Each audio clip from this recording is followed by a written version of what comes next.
We are calling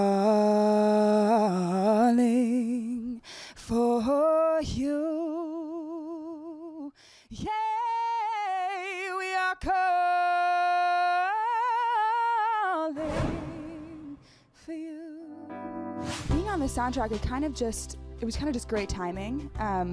I'm the first artist to be signed to Adam Levine's new record label, and since Maroon 5 was approached to be on the soundtrack, this song that Glenn Hansard wrote is just kind of perfect as a duet. So it just made sense, I think, for me to sing the girl part on the song.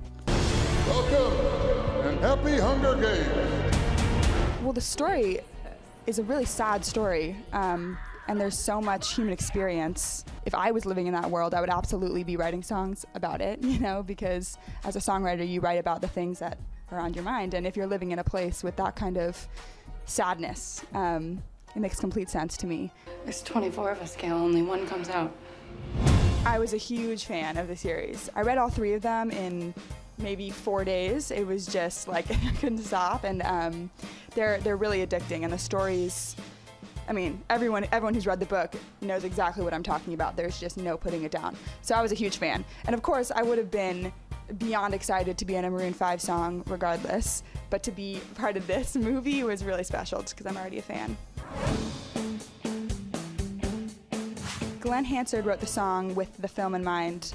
I think he was just really moved by the story and the concept of the song.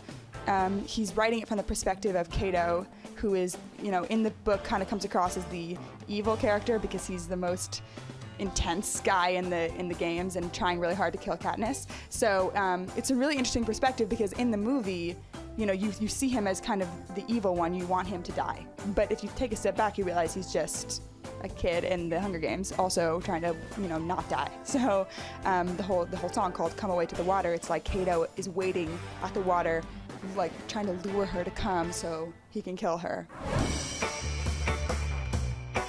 It was crazy. He just wrote me an email actually, because it's a bit of a long story, but he had eventually heard some song that I'd sung a demo on that I'd written, and he sent me this email, and then we spoke on the phone, and it was in the moment I just really didn't know what was happening. I couldn't really believe it, or I didn't really, because that's pretty ridiculous thing to get an email from Adam Levine.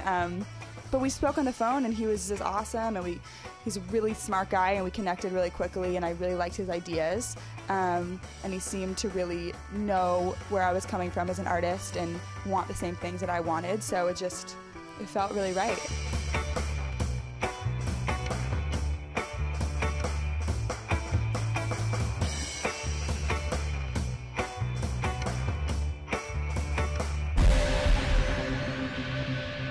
I am Team Gail, for sure.